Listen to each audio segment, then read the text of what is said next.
జగ్గంపేట, పిఠాపురం నియోజకవర్గాల్లోని 53,000 ఎకరాల ఆయకట్టుకు గోదావరి జలాలు చేరాయి. గోదావరి ఎడమ కాలువ ప్యాకేజ్ 3 నుంచి ఏలేరు ప్రధాన కాలువకు అనుసంధానం చేసి కిర్లంపూడి, పెద్దాపురం, గొల్లప్రోలు, పిఠాపురం మండలాల్లోని బ్రాంచ్ కెనాల్కు ఆదివారం సాగునీటిని MLA Jyothula Nehru, DCC bank chairman Tummala Babu విడుదల చేశారు. కిర్లంపూడి మండలం కృష్ణవరం వద్ద గోదావరి తల్లికి, ఏలేరు కాలువలకు ప్రత్యేక పూజలు, హారతలు ఇచ్చిన తర్వాత నీటి విడుదల ప్రారంభించారు.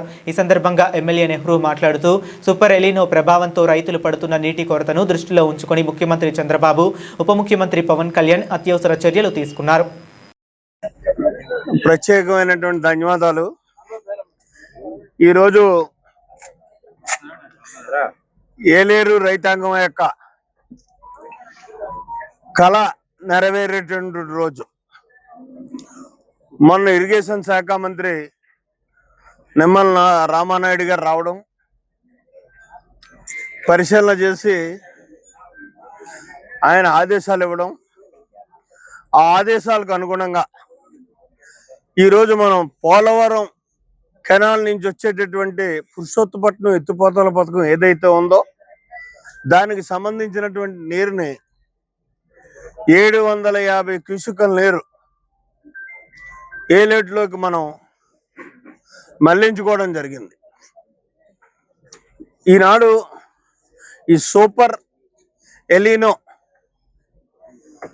సందర్భంగా ఎప్పుడు ఎక్కడ ఏ వాతావరణం ఉంటుందో తెలియనటువంటి అయోమయ పరిస్థితులు.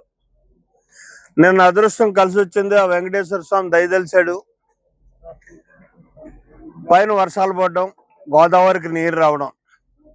అలాగే ఏలేరుకు కూడా ఇవాళ 800 క్యూసెక్కులు ఇన్ఫ్లో రావడం జరుగుతుంది. అయితే దీన్ని బట్టి చూసుకున్నట్టయితే ఇప్పుడు ఇచ్చేటటువంటి సబ్స్టిట్యూట్ వాటర్ తోటి ఏలేరుని కానీ మనం 1400 ఏలేరుకి తోడుతున్నాం.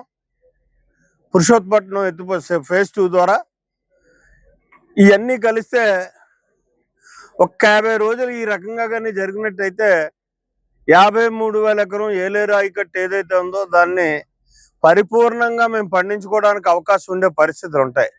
అయితే దీని మీద రైతులు కూడా బాధ్యత తీసుకోవాలి.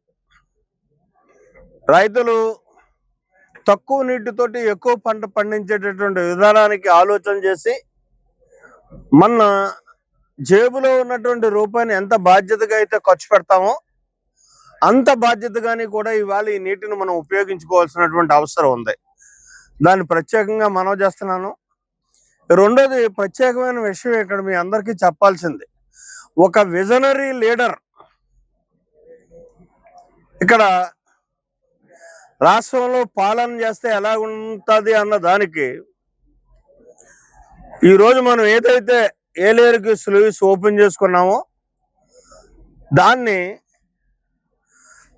భవిష్యత్తులో గోదావరి నీరు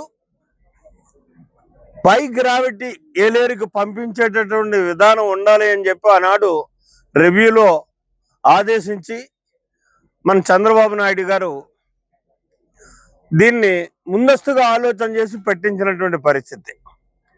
దానికి ఇవాళ ఇంత క్రైసిస్ ఉన్నా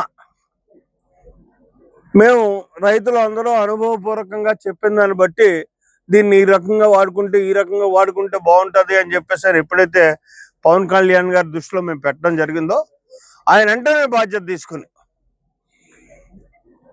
తగు ఆదేశాలు రాష్ట్ర ప్రభుత్వం నుంచి ఇప్పించి ఇంత క్రైసిస్ ఉన్నా ఇవాళ ఉన్నటువంటి రోజు వేరు, నిన్న ఉన్నటువంటి ఆర్డర్ ఇచ్చేటటువంటి రోజు వేరు.